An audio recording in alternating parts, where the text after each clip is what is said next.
Hello everybody, this is Mark Schreier from Century 21 American Homes, and today we have the honor of having Scott Loyer, yes, like the attorney, but not an attorney, from Connect Appraisal to, Scott, you want to introduce yourself and say a little about what your company and you do? Yeah, I'm a certified real estate appraiser, cover Nassau, Queens, Suffolk counties. I work mainly in high-end areas, but I also do a lot of the mid-market area as well.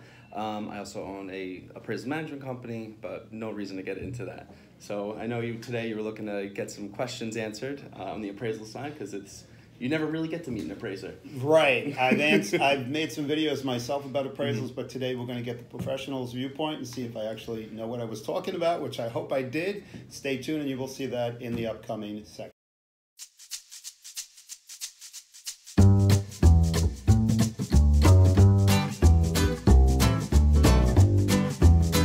Okay, Scott, I have a couple of questions for you, and hopefully this will be helpful to the people out there who are considering selling their house or getting a value for their house. As a realtor, when I sit down with clients or prospective clients, the big thing they want to know, one of the major questions they have is, what is my home worth? And I try to explain to them that your home has got one value for sales. It's got a market value, actually, like a home value. Then it's got the proper way to market it, so that's another value. And then it's got the appraisal value. Right. So Scott is going to help us understand a little more about the appraisal value of a house. Scott? Okay.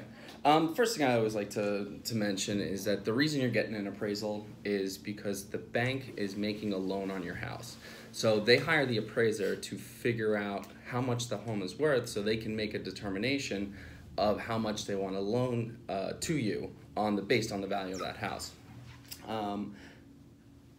What was the rest of the question? Well, the question is, a good question is, how does that differ? Like when I go in and I tell people this is the market value of your house, how does that differ from what you as an appraiser comes in? Because sometimes there are problems where there's a gap between what I tell the homeowner their market value or from the CMA, which is when I run comps and everything else, and then the appraisal comes in and says, well, the house, according to my analysis, doesn't appraise for that. So give us a little understanding of what you do to come up with the numbers, or what an appraiser does compared to what I've done, because the homeowners, when they sit down with me, they see I put it all out on the table for them. This is more of a hidden process that homeowners don't really understand. Absolutely. So let's just go to the CMA real quick. A CMA, you're looking at current listings, you're looking at the current competition, the current value that you think the home can sell for. In moving markets like Nassau, Suffolk, Queens, you're going to see values increasing at a very rapid pace. However,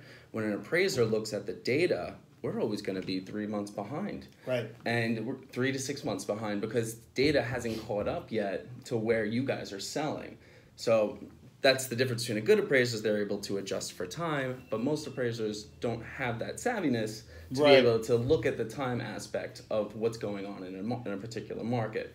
Okay, so from what I'm understanding, it's more of a timing issue. The realtor can uses more local real-time comps, and the appraiser is set a little far back. Is there ever a situation, maybe not in your company, but some appraisers that they actually do an appraisal and they've never been to the property? Can they do it online and, through Google Maps and stuff like that? So there's certain loan types where you could actually get what's called a drive-by appraisal. Basically an appraiser, let's say you've bought your home recently and you want to get a refinance or whatnot, they can hire an appraiser to do a drive-by on the property where they just take a picture from the exterior. They don't know what's going on inside. And then they make what's called an extraordinary assumption that the inside is in good condition, and then they compare it to other houses. But it's very rare to see that on a purchase because the bank really wants to know what's inside the home for that purchase. Okay, thank you.